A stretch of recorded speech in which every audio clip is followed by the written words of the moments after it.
If our brain had an appetite, then the entertaining content like a movie and funny cat videos could be your fast food, while the useful educational and motivational content could be your balanced diet. And we both know that we cannot rely too much on fast food, right? So let's go! And the stars holding me. Hey there, fabulous minds. I'm sure you're doing amazing. And if you have watched the first part to this 8 Habit 8 Week series, then you already are aware of the fact that we should let ourselves be bored for a while. Embracing boredom can actually bring out your creative side. But don't worry if you haven't already, you can catch up on it later. For now, let's move on to today's topic, which is the second habit that we need to be adding to our routine to make it a lifestyle.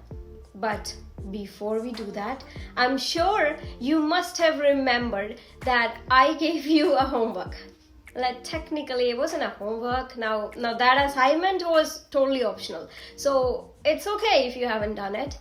But if you have, then I would love to see it. So you can just comment down your results and let's see how much you have improved by embracing some boredom in your life. And once again, I highly suggest you to do this. And if not now, by some reason, then maybe later, but try it. It's magical. And I'm pretty sure it can help you understand your potential because you got so much more than you choose to believe. Now let's talk about the second habit or a small change that you can include in your life, and that is feeding your brain. Yes, my headings are really complicated, but it will make sense when you hear me out. So imagine life as this massive buffet of content. And technically, we are feeding our brain even without knowing. We've got our fast food, the entertaining stuff, those binge-worthy shows, hilarious cat videos, and all the memes that make us laugh whenever we need it. It's like our brain's way of feeding the drive-through, getting that quick satisfaction. I mean, who doesn't love a good laugh or a mindless scroll through social media? It's the guilty pleasure that we all secretly or not so secretly crave. Now don't get me wrong, I'm all for a good laugh and some mindless entertainment. It's like that one chocolate cake for our mental diet, delicious, irresistible, but we cannot survive on it alone. Too much of that and our brains might feel a bit sluggish, like trying to run a marathon after a big burger binge. Not the best idea. You ever try to solve a Rubik's Cube with a brain on a junk diet? Trust me, it's not as easy as it sounds. It's about finding that sweet spot, not literally sweets, but I say we need a bit of laughter, a dash of learning, and a sprinkle of motivation. And that's the recipe for a well-rounded mental diet. Challenging your perception. When was the last time you watched something that genuinely made you think? Not just a quick laugh, but something that sparked a light bulb moment in your head. Now that's the good stuff we're talking about. It's like upgrading from a bag of chips to a gourmet meal. Takes a bit more time, but yeah, it's worth it. Now I'm not saying ditch the fun stuff altogether. Nah, we need that in our lives. It's like having dessert, totally fine, but it's the main course that keeps us going. So instead of mindlessly scrolling through memes all the time, how about you dedicate a chunk of your day to something worthwhile, to something educational. It's not about cutting out the fun, but just adding a bit more substance to the menu. You're not losing something in your life, you're just adding something more. You can watch your favorite movie and you can watch your favorite YouTube channel that makes you laugh, or you simply watch it for fun. But it doesn't mean that you forget that it's still considered as temporary pleasure and your mind does need a balanced diet after all. Okay, now, be honest. When was the last time you actually watched something useful on YouTube? If you're watching this video, okay, you win, I see your point. But jokes apart, see, that's exactly what I mean. You are supposed to be watching something that helps you grow or makes you question your existent beliefs. Sometimes just watch the opposite of what you believe in. Even though it challenges your perception, it's going to be very useful in the long run. If you want to know more about this, you can watch this video. It talks about how to be more open to perceptions. One single thing that can make anyone instantly like you, and who doesn't want that? We want people to like us. It can help you grow in business or maybe form more connections or just simply make new friends. So why not just don't forget to check that out. But moving on from perceptions, do you know that you can actually keep on enjoying the content you watch while learning something new? I love to learn new languages and watching some good movies, but if I have to do both, then I would say I can watch a movie dubbed in French with English subtitles. What do you say? It's still entertainment, right? And it still counts as a time well spent while watching something that you love. So it's not that hard to merge something together. You are working, yet you're watching a movie, still you're learning a language. How does that sound? Cool, right? So you can actually think about these ideas and generate some creative solutions to your problems. When you give your mind the rest that it needs, it will create you amazing solutions. Here's a crazy trick. You know the time when you ask yourself the problem that you're facing. Just verbally say it before sleeping and then leave it behind. Your brain will find the solution on its own.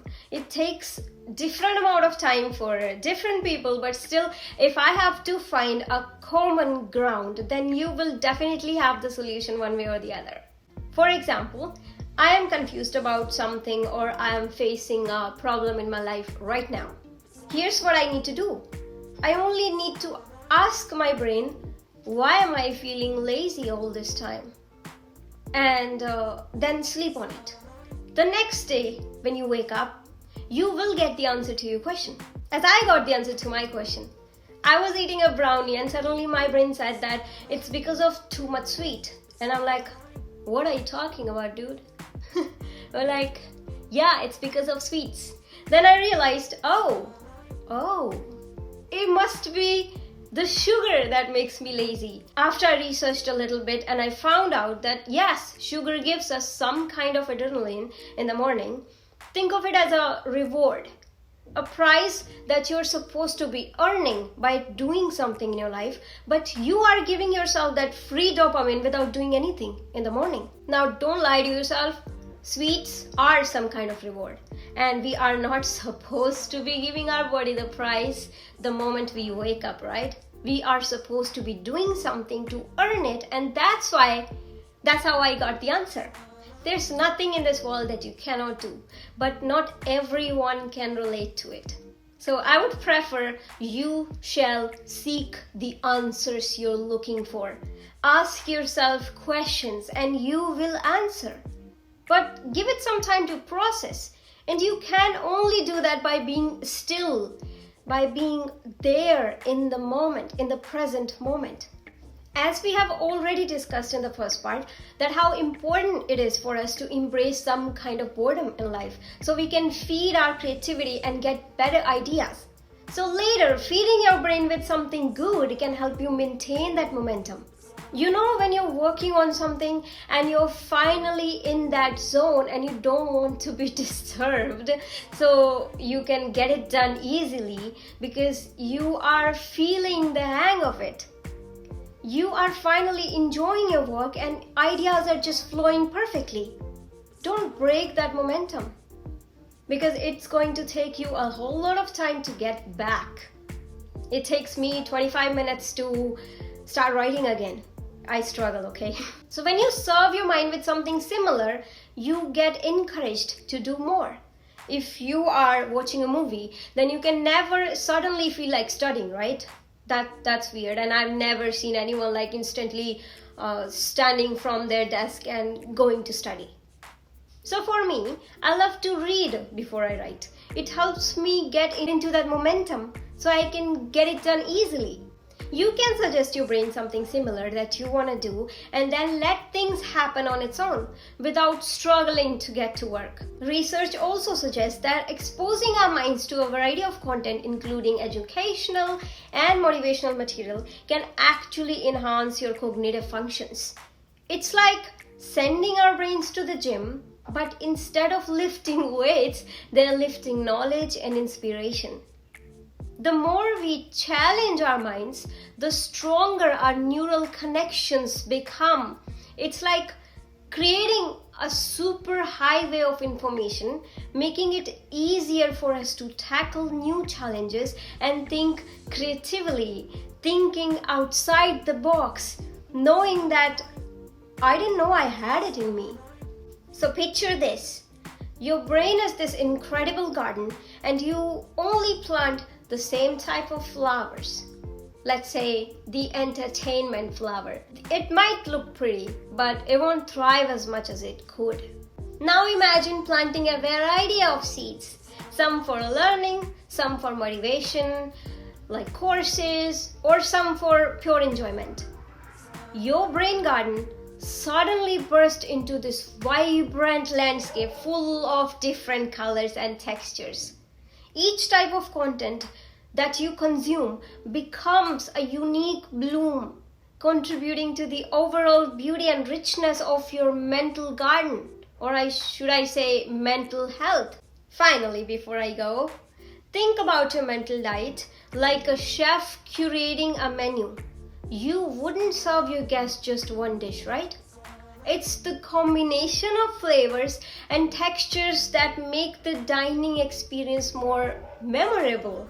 Similarly, a well-balanced mental diet, blending laughter, learning, motivation, it creates a richer, more fulfilling life experience for you.